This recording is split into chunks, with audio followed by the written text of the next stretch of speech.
Have you ever looked at the person you're about to marry and realized you don't know them at all? Not a small realization, not a passing doubt, but a complete, bone-deep understanding that the person standing in front of you is a stranger.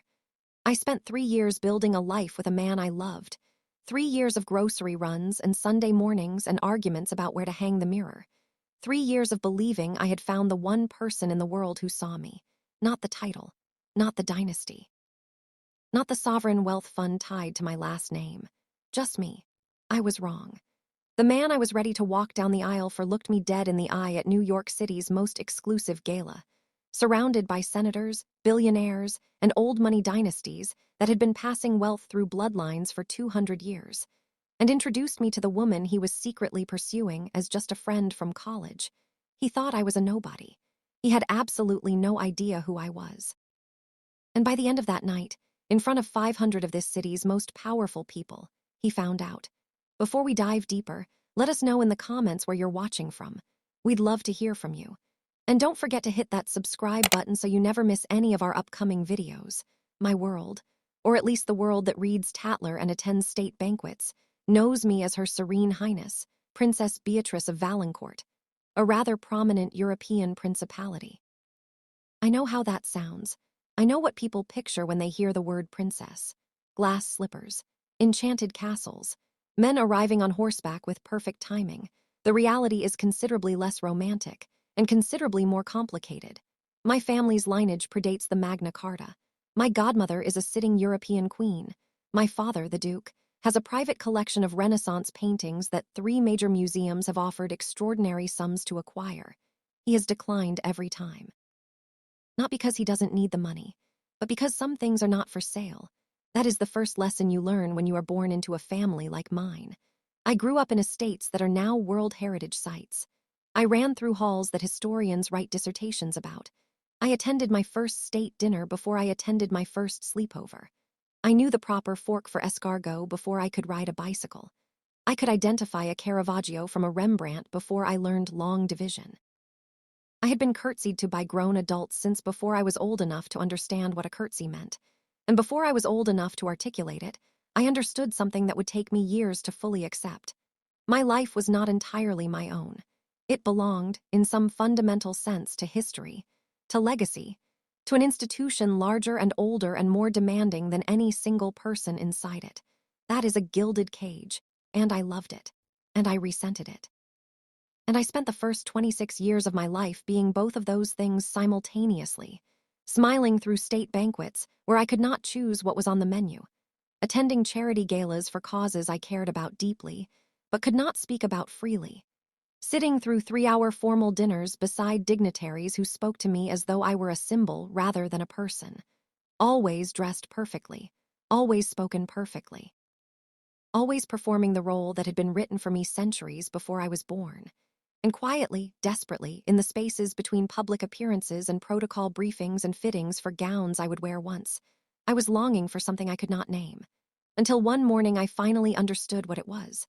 I wanted to know what it felt like to be nobody. Not nobody in the diminishing sense. Not less than, not invisible, not erased. But nobody in the freeing sense. Unknown. Unencumbered. Unremarkable to the strangers around me. I wanted to walk into a room and have people look at me and see only a face, not a dynasty, not a title, not a set of obligations stretching back 800 years, just a face. I wanted to be loved for something other than what I represented. If this story is already speaking to you, go ahead and hit that like button right now. It really helps this channel grow, so I did something no one in my family had ever done before. I walked into my father's private study on a Tuesday afternoon in March, sat down across from his enormous mahogany desk and asked him for 1 year, not a vacation. Not a sabbatical with staff, 1 year to live as a private individual, no title. No obligations. No security detail following me at a respectful distance everywhere I went, no protocol officers. No lady-in-waiting. No one, just me. Alone, in the world. As a person, he looked at me for a very long time. My father is not a man who shows emotion easily. He has sat across from prime ministers and heads of state and never once let anything cross his face that he did not intend to be there. But in that moment, looking at me across his desk, something moved behind his eyes. I think it was recognition. I think he understood, perhaps better than I did exactly why I was asking. Then he said, 1 year, but you will have a security contact on call at all times. You will check in weekly. And you will not, under any circumstances, do anything that would embarrass the principality on the front page of a newspaper. I promised. I went back to my rooms and I packed 2 suitcases, deliberately modest ones. The kind you could buy at any department store for $40 apiece. No monograms, no insignia. Nothing that flagged where they came from or who they belonged to. I left behind the gowns and the jewelry and the formal portraits and the centuries of accumulated weight. I left behind the title. I gave myself a new name, just B, close enough to my own that I would answer to it without hesitation, stripped of everything else. I enrolled in a graduate program in art history at Columbia University, which is the kind of program that attracts people who love beautiful things and are willing to eat very modestly in pursuit of studying them. I rented a 1-bedroom apartment in the West Village. It was approximately the size of one of the coat closets in my family's summer residence. The bathroom had a crack in the tile above the shower that the landlord said he would fix, and never did. The kitchen window faced a brick wall. The building's elevator broke down on my 3rd day and was out of service for a week. I loved every square foot of it. I bought a coffee maker that cost $47. I figured out how the subway worked after taking the wrong train 3 times in my first week. I burned rice so badly on my first attempt to cook for myself that I had to open every window in the apartment and apologize to my neighbor, who knocked on the wall to check if I was alive. I stood in my tiny kitchen in the smoke with a ruined pot of rice and I laughed until my eyes watered. Because it was mine. Every disaster was completely, purely, entirely mine. No one was watching. No one was evaluating. No one was calculating what it meant for the dynasty. I was just a woman in a small apartment in New York, figuring out how to live. It was the most freedom I had ever felt in my entire life. I met Oliver Sterling 6 weeks into my new life, Tuesday morning. Early October, a coffee shop in Tribeca with exposed brick walls and jazz playing at a volume just slightly too loud for studying. I was nursing an oat milk latte and reviewing lecture notes on 15th century Flemish portraiture when he sat down at the table beside mine, glanced at my open textbook, and said, "Art history. Brave choice for someone who clearly values eating." I looked up. He was handsome in the way that ambitious men often are. The kind of handsome that has been cultivated rather than simply inherited, sharply dressed even in clothes that were technically casual. Jaw set like he was perpetually calculating something, eyes that were bright and alert, and I noticed, slightly hungry in a way that had nothing to do with the coffee shop. He introduced himself with the directness of someone who had clearly practiced this. Oliver Sterling, senior associate at a mid-tier venture capital firm. Originally from Dayton, Ohio, first in his family to attend an Ivy League university. Working, by his own admission, approximately 70 hours a week in service of a plan to make his first million before he turned 32. He was 29 at the time. The clock was ticking and he knew it. Any of this, separately, might have made me cautious. A man that focused on the destination tends not to pay much attention to who he encounters along the way. But what disarmed me was the honesty. The complete, uncurated, slightly aggressive honesty of it. He did not perform for me. He did not arrive prepackaged and polished and ready for presentation. He simply told me exactly where he came from and exactly where he intended to go, entirely unconcerned about whether that information made him look impressive or not. I was used to men who performed. Men who arrived in rooms already constructed, identity assembled in advance. Every word waited for effect. Nothing spontaneous or unplanned. Men who had been prepared, as I had been prepared, for the specific rooms they were expected to occupy. Oliver was rough around the edges in a way that felt profoundly real. He had a chip on his shoulder about his background the size of a small country, and instead of hiding it, he wore it like armor. He was determined to conquer Manhattan, to make his millions. To prove he belonged among the city's elite. At the time, I found that drive endearing. I thought it meant he understood what it felt like to want to be seen for who you really were, not where you came from. Not what you represented, just you. I thought we had that in common. I was dangerously naive. We had coffee that Tuesday and talked for 2.5 hours.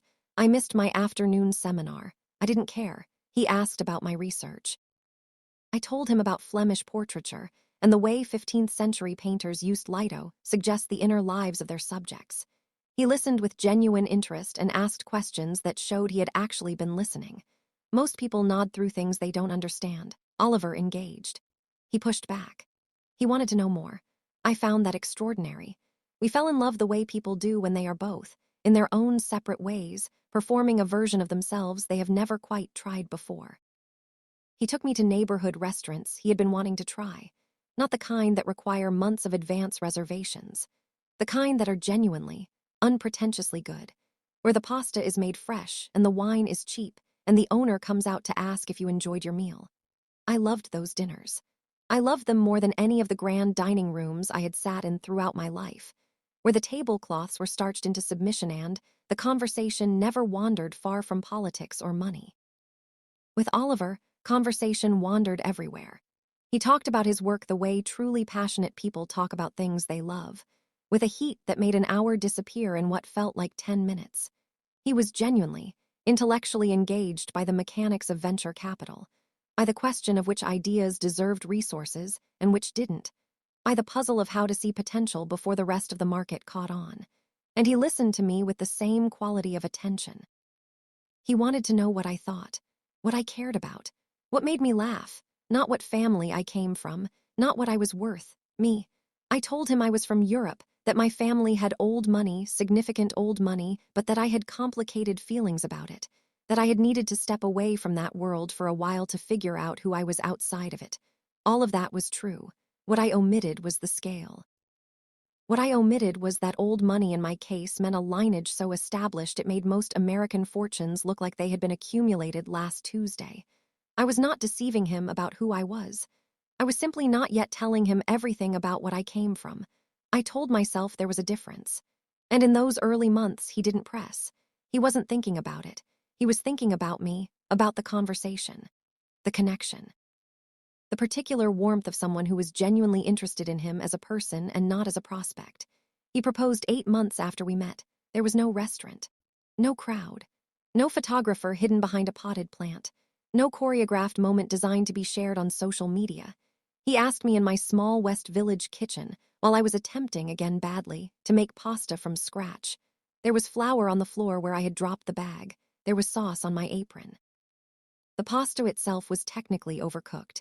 He got down on one knee on that flour-dusted kitchen floor and he looked up at me with an expression I had never seen on him before, not the polished confidence, not the calculated charm, something completely unguarded. He said, "I don't know what I'm doing half the time, but I know I want to do it with you." I said yes before he finished the sentence.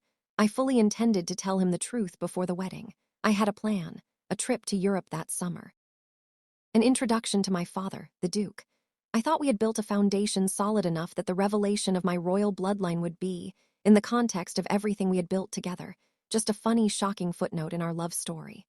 I was dangerously naive. I cannot say that enough. I was not playing a game. I was not scheming. I was simply a woman in love who had made herself careless with the details. The cracks started showing when Oliver's firm landed a massive new client, Arthur Harrington. If you follow high finance, you know the Harringtons. They are not merely wealthy. They are the kind of wealthy that has had several generations to settle into permanence, to become institutional rather than individual. Old New York money going back 4 generations.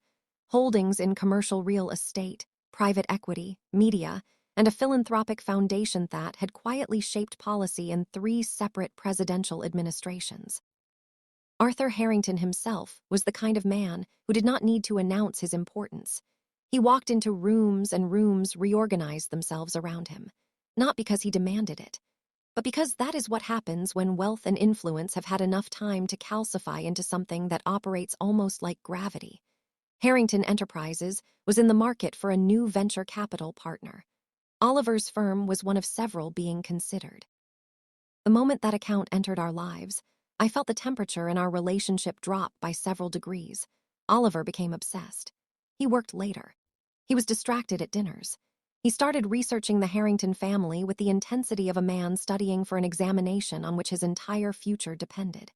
He learned their charitable interests, their social affiliations, the schools their children attended, the clubs they belonged to, the restaurants they frequented in New York and in Europe. His wardrobe changed. The off-the-rack suits were replaced by bespoke Tom Ford. A new watch appeared on his wrist. The haircut became something that required a specific appointment with a specific person at a specific salon I was not invited to know about. He started name-dropping restaurants and exclusive private clubs that I had practically grown up in but pretended I had never heard of. He was performing. I recognized it immediately. Because I had spent my entire life watching people perform for rooms they desperately wanted to be accepted into, I told myself it was the pressure of the account, that it was temporary, that he would settle back into himself once the deal was done. Then I heard the name Chloe Harrington for the first time. He mentioned her once, in passing, after a preliminary meeting. Arthur Harrington's daughter had sat in on part of the presentation. She was very sharp, he said, very connected. I said that sounded useful for the account. He nodded and changed the subject. But I noticed the way his voice changed when he said her name. Over the following weeks, her name appeared more frequently. She had attended another meeting. She had recommended a restaurant he should try. She had introduced him to someone important at an event. She was very thoughtful about the family's philanthropic priorities. She had a remarkable sense of how to read a room.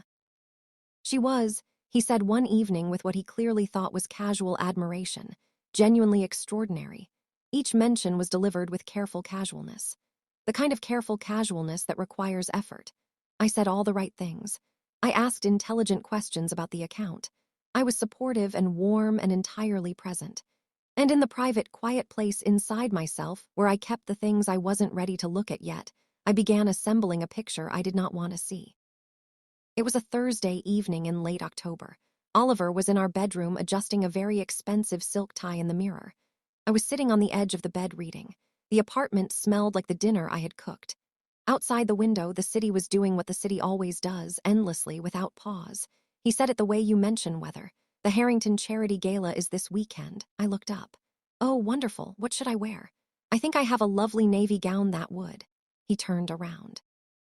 And I saw it on his face before he said a single word. That specific, carefully arranged expression. The expression of a man who has rehearsed something and is now executing it. The muscles around his eyes doing something very precise. A manufactured softness. A performance of reluctance. About that, he said. He set down his cufflinks. He walked toward me. He sat on the edge of the bed beside me and took a breath. I think it might be better if I go to this one alone. I said nothing. He continued. It's black tie, very high society, the Pier Hotel. These people are the 1% of the 1%. The networking at this event could make or break my bid for partnership. This is everything I've been working toward. I understand that, I said. And I would love to support you. I know you would. He placed his hands on my shoulders, patronizingly gentle. The way you handle something fragile and inconvenient. But these people are entirely different. Every word, every impression matters at something like this. I just can't be worrying about you feeling out of place. Or saying the wrong thing to the wrong person, to the wrong billionaire. The insult hit me like a physical blow, not because he raised his voice. He hadn't, not because he had been openly cruel. He hadn't been that either. The cruelty was in the packaging, the gentleness. The manufactured concern. The implication that he was doing this for my benefit as much as his, protecting me from the discomfort of a room I supposedly wouldn't belong in, feeling out of place. Saying the wrong thing, to the wrong billionaire. He was talking about me, the woman he had proposed to on a flour-dusted kitchen floor, the woman whose apartment he slept in every night, the woman whose ring he had chosen himself. He had looked at me and decided I was a liability, a social liability he could not afford at the most important event of his career. He saw me as a commoner who didn't fit into the glossy, high-net-worth future he was building for himself. I had dined with heads of state. I knew the proper fork to use for escargot before I could ride a bicycle, but I said nothing. I just smiled. And I started planning, of course, I said. I understand completely. The relief on his face was almost obscene. He had expected resistance, and the absence of it seemed to throw him slightly off balance. I knew you'd understand, he said. I'll make it up to you. Next weekend, I promise. He kissed the top of my head, a brief, automatic kiss. The kiss you give someone when you are already thinking about something else. And he went back to the mirror. I sat on the edge of the bed and stared at the modest engagement ring on my finger. It was a good ring. A thoughtful ring, not extravagant.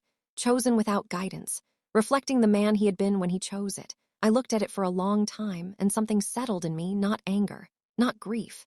Not yet. Something colder and more deliberate than either of those things, a clarity. If you've ever been underestimated by someone who was supposed to love you, drop a heart in the comments right now. You are not alone. I waited until Oliver left for work the next morning. He was gone by 7:15. I heard the door close. I listened to his footsteps fade down the hallway. I gave it 5 more minutes just to be certain. Then I poured myself a cup of coffee, sat down at the kitchen table, and opened a contact on my phone that I had not opened in 3 years.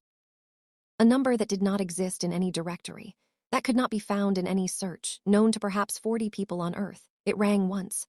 "Good morning, Your Highness." The voice of Henry, my family's head of security, came through the line, crisp, calm, completely unsurprised, as though no time had passed at all. I felt something shift in my chest when I heard it, like a bone sliding back into its socket after a very long dislocation. "Morning, Henry. I need your help. I need a full financial and background dossier on an Oliver Sterling. Currently employed at Vanguard Capital, New York. I want everything. Financial records, professional history, personal associations, every digital footprint your team can access. I also need to know everything Vanguard Capital is currently negotiating with Harrington Enterprises, every meeting, every proposal, every relationship. Consider it done, ma'am. Shall we flag his accounts?" "Not yet," I said. "Just watch. I want information before I decide on action." The call lasted 4 minutes. When I hung up, I sat at the kitchen table for a long time, watching the morning light move across the floor of the apartment. Then I stood up, walked to the back of my closet, and opened a door I had not opened since I arrived in New York 3 years before. He went to that gala thinking he had left me behind. What he didn't know was that I had already called in a favor, and I was already getting dressed. And if you haven't subscribed yet, now is the perfect time. Hit that subscribe button and the bell so you never miss a story like this one. Henry's team delivered within 48 hours. I read the dossier at my kitchen table on a Tuesday morning, with the kind of focused attention I had once given to examination papers, methodically, completely, without allowing myself to react until I reached the final page. What I found was worse than I had anticipated, considerably worse. Oliver had not simply developed feelings for Chloe Harrington. He had built an entire parallel strategy around her, a strategy in development for 4 months. 4 months during which we had shared a life, had dinner together, had discussed our future, had been by every external measure an engaged couple planning a wedding. For 4 months he had been attending events I hadn't been told about, securing invitations through back channels, to evenings where he knew Chloe Harrington would be present. He had researched her charitable interests and positioned himself as aligned with them. He had cultivated a friendship that walked the precise edge between professional and personal, close enough to feel meaningful, distant enough to be deniable. He had exchanged private messages with Chloe that went significantly beyond any professional relationship he had described to me. They were warm in a way that had nothing to do with business. They were the messages of 2 people dancing around something, and both of them knew it. And then there was the money. He had quietly, systematically drained his half of our joint savings account, not all at once. That would have been obvious.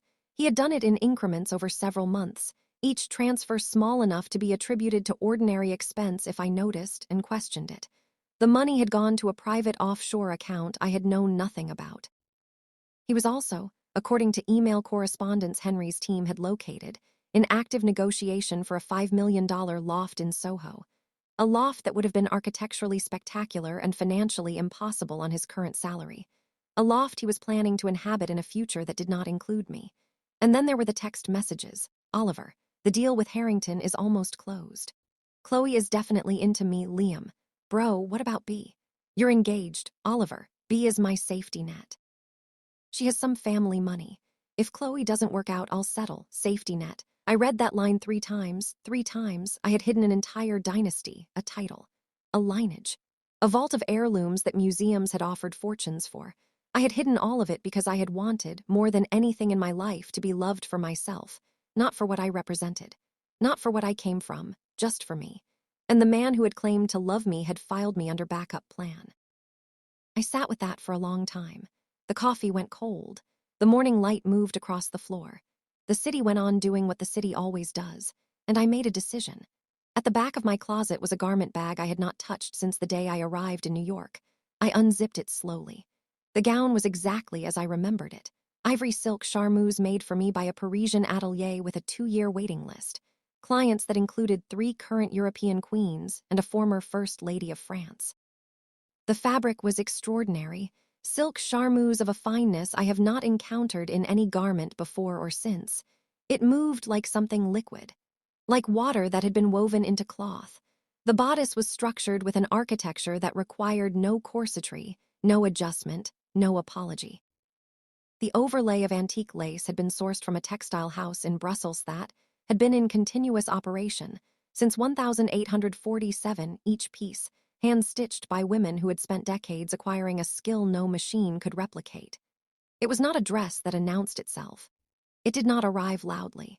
It walked into a room and let the room understand, in the space of a single held breath, that the person wearing it had never in her life needed to compete for attention.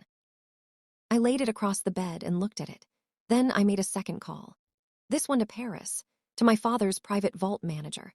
I requested one specific piece from the family collection, the Valancourt emerald and diamond choker, a multi-million-dollar antique that had once rested around the neck of Empress Josephine of France, that had come into my family's possession in the early 19th century and had sat in a climate-controlled vault in our Paris townhouse for the past 11 years. It was a statement piece that money could not buy.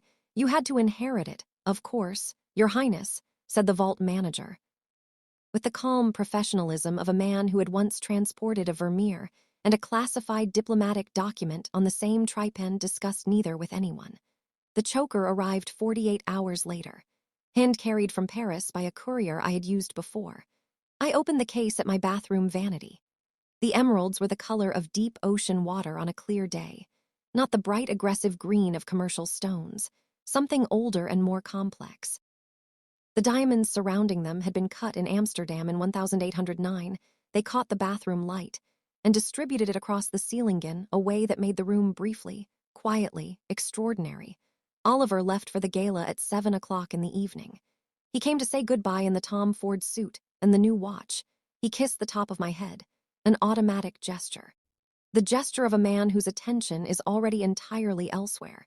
He did not ask where I'd be that evening. He did not suggest I make plans. He simply left, pulling the door behind him with a soft, decisive click. I waited 10 minutes. Then I went to get dressed. I allowed myself 3 hours. The gown went on first. I had not worn it in 3 years. For a moment I worried it might feel like a costume, like pretending to be someone I was no longer entirely sure I was. It did not feel like a costume. It felt like coming home. The silk charmeuse settled against my body with a precision that no mass-produced garment can replicate. It moved with me, accommodated me, seemed to understand the person wearing it in a way that felt almost like being recognized. My hair went up next, a classic updo that would have been immediately familiar to anyone who had attended royal functions in Europe in the last 30 years. Precise, elegant, architectural. My makeup was flawless and restrained. The restraint itself a form of extravagance, suggesting that I needed nothing to enhance what was already there. Then I opened the velvet case. I fastened the Josephine choker around my neck, and I looked in the mirror. I had not looked at myself, truly looked in 3 years. I had looked at B, at the graduate student, at the fiancé, at the woman who burned rice and rode the subway and called herself nobody's daughter. The woman in the mirror was someone I recognized from before. She was not B. She was Beatrice. And she was ready. The Pier Hotel on the evening of the Harrington Charity Gala was everything I had known it would be. I had been to galas at the Pier before. I had been to galas at more exalted venues than the Pier. At Versailles. At Windsor. At the palace in Vienna that makes the Pier look modest by comparison. I was not impressed by the building, but I felt something stepping out of the car that I had not felt in a very long time. Purpose. Valets were rushing to park a parade of Bentleys, Maybachs, and Rolls-Royces. The red carpet was flanked by photographers. New York's elite were out in full force, draped in diamonds and dripping in the particular quality of ease that comes from having never, not once, wondered whether you had the right to be in any room. I stepped out of the car. Alone, Oliver thought I was at home. But I did not go alone. I had made one more call to Henry the night before. Full protocol, I had told him. Dress uniform. The convoy, all of it. At 8:15, 5 black vehicles with diplomatic plates turned onto 5th Avenue, 3 in front, 1 in the middle.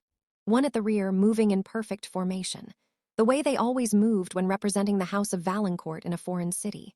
The convoy came to a stop in front of the Pier Hotel. The red carpet was still busy, cameras still working, guests still arriving, valets still rushing between Bentleys and Rolls-Royces, and then everything slowed. Because the doors of those vehicles opened, and 6 men stepped out before I did, not in suits, not in the dark, unremarkable clothes that private security wears to blend in full dress uniform, the Royal Ceremonial Guard of Valancourt, midnight navy and gold, white gloves, brass buttons polished to a mirror shine, tall ceremonial caps, medals from 4 different European commendations on their chests. They took their positions on either side of the car door, with the precision of men who have done this 10,000 times, and the red carpet went quiet. Cameras turned. Conversations stopped mid-sentence. Guests who had been moving toward the entrance stopped and stared. Henry stepped forward, my head of security, a man who had served my family for 30 years, tall, silver-haired, immovable, wearing his own dress uniform, medals catching the flashbulbs now firing in rapid succession. He opened the car door himself, and he offered me his hand. I took it. And I stepped out onto the red carpet of the Pier Hotel, ivory silk charmeuse, the Josephine choker blazing at my throat, 6 members of the Royal Ceremonial Guard of Valancourt flanking me on either side. Henry turned to face me, and in a voice trained to carry across palace courtyards, a voice that cut clean through the noise of 500 guests and a full press corps, he said, "Your Highness," and he bowed, a deep, formal, unmistakable bow.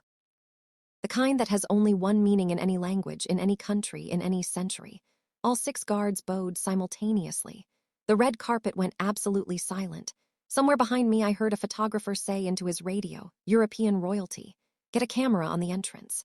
Now, a woman in a red gown grabbed her companion's arm. I heard her whisper, "Who is that?" No one answered. No one needed to. The guards said everything. I walked forward, head up, pace measured, expression serene. The way I had walked into rooms like this one since I was a child. The guards moved with me, 4 flanking, 2 ahead, parting the crowd quietly, efficiently, without a single word. People stepped back instinctively, not because anyone asked them to, but because that is what happens when the House of Valancourt enters a room. I walked up the red-carpeted stairs of the Pier Hotel, Henry 1 step behind me, the guards at my sides. The flashbulbs never stopped. The senator from Connecticut saw me first. He was standing near the entrance mid-conversation, and then he was not mid-conversation anymore. Beatrice. He said it the way people say things when they are not entirely certain their eyes are reporting accurately. "My God. Is that actually you, Senator Andrews?" I said. "Of course. How wonderful to see you." He took my hand with both of his and looked at me with the expression of someone recalibrating rapidly. His companion, a woman I didn't recognize, looked between us with the sharp assessment of someone who has just realized they are standing next to someone considerably more important than they initially assumed. "I didn't know you were in New York," he said. "Does anyone know you're here?" "A select few," I said pleasantly. He laughed. A genuine, slightly disbelieving laugh. "For you? Not going to be a problem at all." He offered his arm. And I walked into the Harrington Charity Gala on the arm of a United States senator. The grand ballroom of the Pier Hotel was bathed in the warm golden glow of thousands of candles and crystal chandeliers. The room smelled of fresh flowers, and champagneed the particular expensive perfume that accumulates when several hundred very wealthy people occupy the same space. It was beautiful. It was familiar. It was home in the way that certain rooms are home to certain people regardless of geography or address. A cold fury had settled in my chest, quietly replacing the last remnants of the heartbreak I had felt earlier that week. I didn't storm over. Royals do not throw tantrums. We conquer. I took a glass of champagne from a passing waiter and began to mingle, slowly, making my way through the room, letting the natural gravity of my presence do the work. High society is like a pack of wolves. They can smell bloodlines. Within minutes, people I hadn't seen since my last charity gala in London were surrounding me. A tech billionaire whose company had been seed-funded in part through a trust my family administered. A media heiress whose mother had been a childhood friend of my aunt's. A former ambassador to France who had attended my cousin's wedding in Burgundy 2 years prior. They came to me. They always do when I stop hiding. Senators. CEOs. Old money from 3 continents calling me Your Highness from across the room. And from the corner of my eye, I watched Oliver's evening begin to collapse. He was standing near the champagne tower on the far side of the room. He looked handsome. He always did. The Tom Ford suit was immaculate. His posture was that of a man performing confidence, the slightly too straight spine, the carefully calibrated smile, the laugh that was just a note too loud. He was leaning in close to a woman in a silver sequin dress. Laughing at something she said with just slightly more enthusiasm than the moment required. Chloe Harrington. She was everything the dossier photographs had suggested, polished, effortless. Possessed of that particular quality that comes from having never known a day of financial worry. She was holding a champagne flute, looking at Oliver with a mixture of amusement and what I recognized, having seen it in the faces of a great many powerful women, as predatory interest. She was not in love with him. She was entertaining him the way cats entertain mice. Oliver did not know this. I watched him for a long moment, long enough to see him scan the room over her shoulder, calculating, measuring, assessing who else was there and how to work them, long enough to understand, fully and finally, that I had never been the destination for him. I had been practice. I took a sip of my champagne, set the glass down on a passing tray, and began walking toward him. The color drained from Oliver's face so fast I thought he might pass out. He stared at the emeralds around my neck, at the ivory gown, at the circle of billionaires and politicians that had formed around me naturally as iron filings arranged themselves around a magnet, at a senator calling me by a title he had never once heard me use. I caught his eye. I offered him a serene, chilling smile, and I began walking toward him. I could see the gears turning from across the room. How did she get in? Who bought her that necklace? Why is the senator calling her Your Highness? As I approached, Chloe Harrington turned to look at me. Her eyes swept from the choker to the train of my gown in a single expert assessment. Whatever she found, it passed some internal test. I don't believe we've formally met, she said. Her voice was warm and practiced.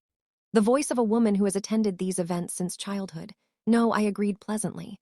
I don't believe we have. Before I could say anything further, Oliver stepped between us. His face was flushed, sweat forming at his brow. Chloe, this is B, he said.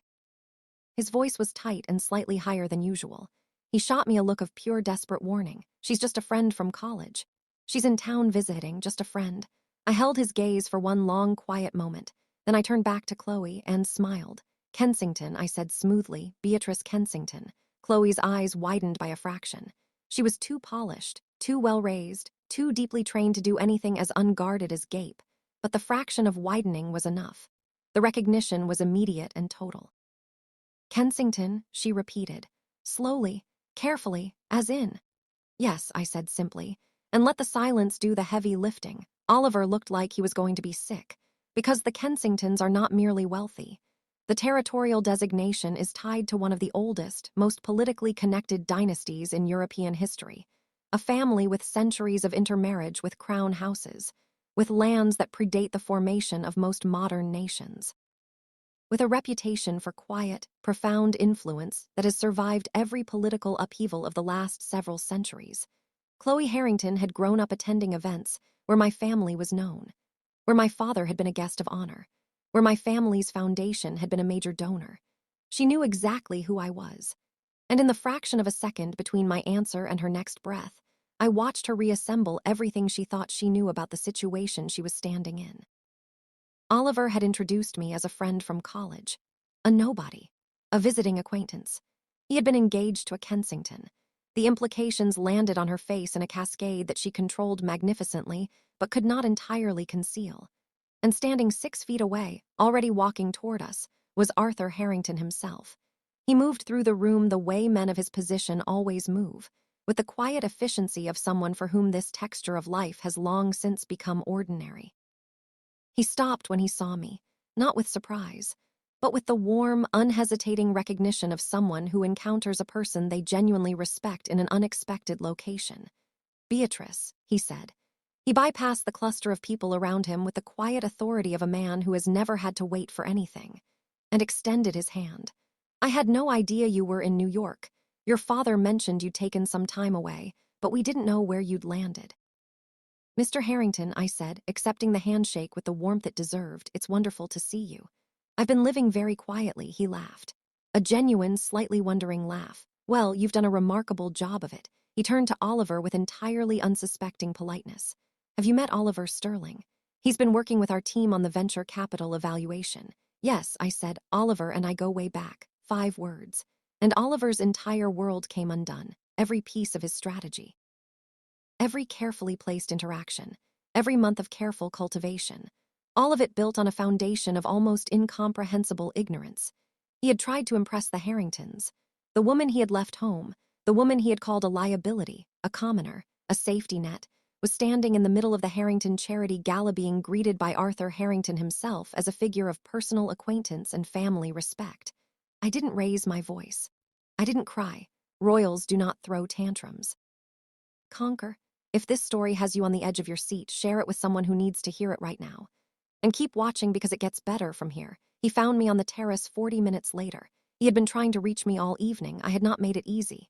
But eventually the moment arrived. What the hell, he hissed. Are you doing here? I was invited, I said. By Senator Andrews. You told me your family had some land in Europe. I said old money and complicated feelings. Both still true. Who are you? He asked. And for the first time in 3 years, there was something real in his voice, something stripped of performance. I'm the woman you called your safety net, I said. I'm the woman you decided wasn't good enough for this room. I'm also a princess of Valancourt, a personal friend of the Harrington family going back 2 generations, and the granddaughter of Duke Henry IV. The pulse in his neck was visible. He reached for my shoulders. That same patronizing gesture. Look, he said. I panicked. You showing up like this? The dress, the necklace. Did you rent it? Are you in debt? Did you max out our joint account to play Cinderella for a night? The sheer audacity almost made me laugh. He still could not fathom that I was anything other than what he had decided I was. The dress is mine, I said. The choker belonged to Empress Josephine of France. The apartment has always been in my name. And the joint account you have been quietly draining into an offshore fund? My family's legal team has a complete record of every single transfer. He removed his hands from my shoulders. I didn't raise my voice. I didn't cry. Royals do not throw tantrums. We conquer.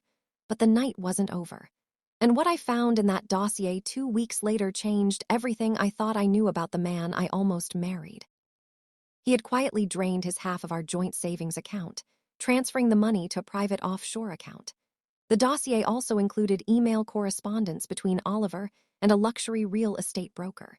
He was looking at a $5 million loft in Soho, a loft he could never afford on his current salary.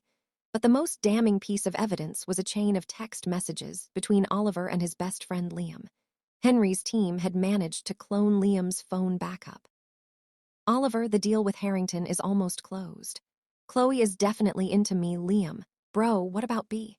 You're engaged, Oliver. B is my safety net.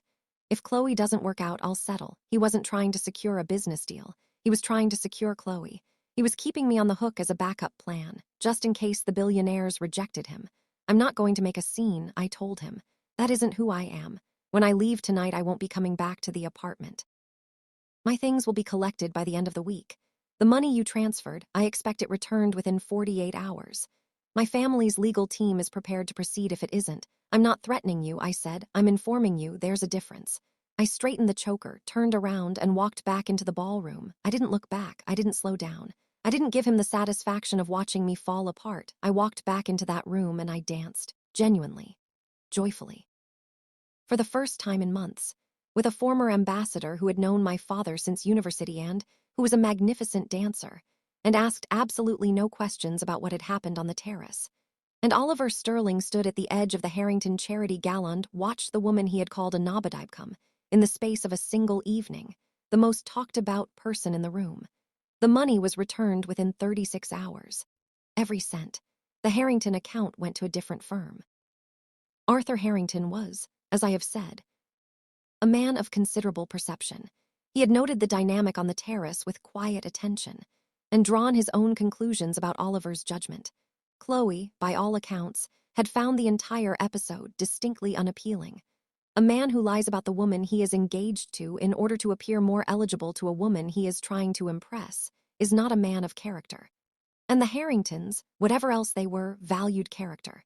The Harrington account went to a different firm. Oliver left Vanguard Capital 6 months later.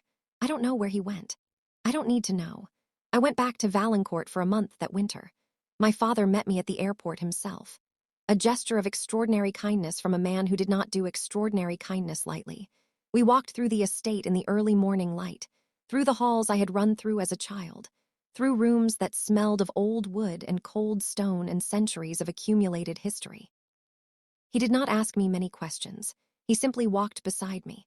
And at one point, on a gravel path between the formal gardens, he said something I have thought about every day since.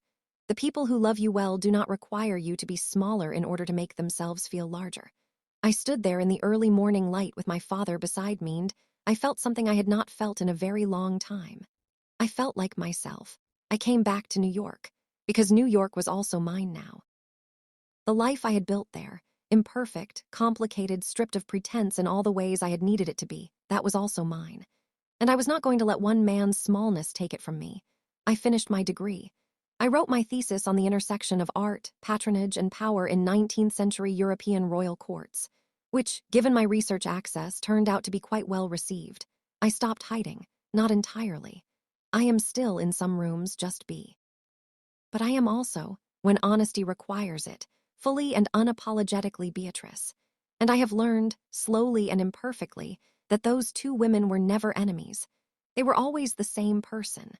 I told you this story not because it ended in a grand victory, though I suppose by some measures it did. I told you this story because I know I am not the only woman who has ever made herself smaller for someone who didn't deserve it. Who hid the truest, most powerful parts of herself because she was afraid those parts would be too much. Too much for a man who was, in the end, simply not enough. He called me a nobody. But the truth is, I had never been anybody's nobody.